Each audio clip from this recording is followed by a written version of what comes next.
Like when you first heard about Sakshi Malik and all the wrestlers when they decided कि वो गंगा में अपने medals बहाने जा रहे हैं, एज एन एथलीट आपने क्या सोचा? आपके दिमाग में पहला ख्याल क्या आया?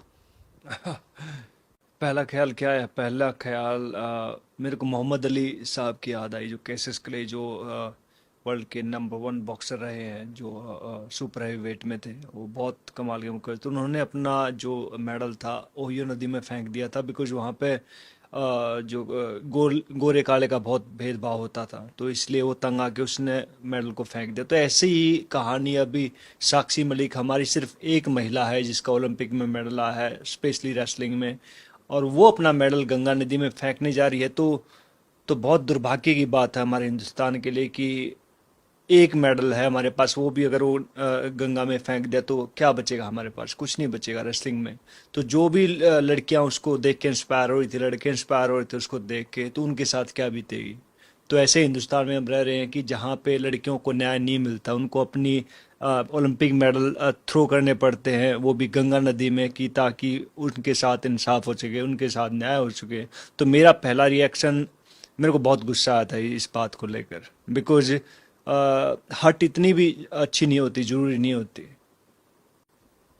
तो सर आपको ये लगता है कि हमारे रेसलर्स के पास, खिलाड़ियों के पास कोई और रास्ता नहीं बचा था ये करने के अलावा? उनको कहीं ना कहीं फोर्स किया गया ये करने के लिए? देखिए, उन्होंने एफआईआर दर्ज करवाने की कोशिश की पहले, लेकिन एफआईआर दर्ज नहीं हुई। फिर सुप्रीम कोर्ट की उसमें हस्तक्षेप हुआ, उसके बाद आके एफआईआर दर्ज होती है।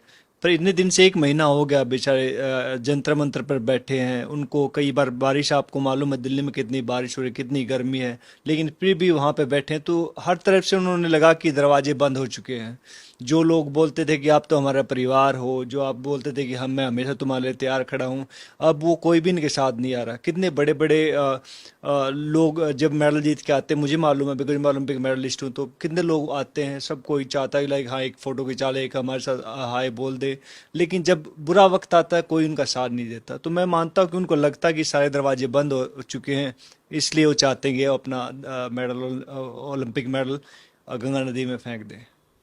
सर तो आप एक खुद खिलाड़ी रहे हैं जिन्होंने सारे मेडल्स जीते हैं, आप इंटरनेशनल मेडल्स भी लेकर आए हैं, you have brought this country to glory. So do you think जैसे 28 को एक तरफ जहां पार्लियामेंट का, नए पार्लियामेंट का इनॉग्रेशन हो रहा था, पीएम खुद अंदर पार्लियामेंट में इनॉग्रेट कर रहे थे, और दूसरी तरफ हमारी खुद की रेसलर्स को सड़कों पर रौंदा जा रहा था, घसीटा जा रहा था, एफआईआर भी हुए उन पे, उनको हिरासत में भी लिया गया, तो आपके लिए वो कितना खौफनाक था? आपको कैसा लगा उस वक्त? मैम अभी व्हाट शुड आई से, लाइक मैं अपने शब्दों में बयान नहीं कर सकता इस चीज़ को, लेकिन बिकॉज ऐसा हिंदुस्तान हमने पहले कभी नहीं देखा था। मैं 85 बोर्न हूँ, इससे पहले कि जो मेरे बाप दादा ने कभी ऐसी स्टोरी नहीं सुनाई कि सरकार इतना स्ट्रॉन्ग डिसीजन उनके साथ खड़ी है, जिसके ऊपर सेक्सुअल हरासमेंट के केस हैं। तो मैंने ऐसा हिंदुस्तान कभी नहीं देखा था इससे पहले। कभी मैंने कांग्रेस की भी सरकार देखी 10 साल, बिल्कुल जब टॉप में थे वो लोग। अभी अभी 10 साल से इनकी सरकार देख रहे हैं, तो इसमें और उसमें बहुत फर्क है इन चीज़ों में। तो यू थिंक कि ये एक तरीके से सरकार की निर्दयता की हद है? Like this is the epitome of governments apathy, and इसका क्या रिजोल्यूशन हो सकता है, इसका क्या समाधान हो आई सकता है आपके थिंक अकॉर्डिंग?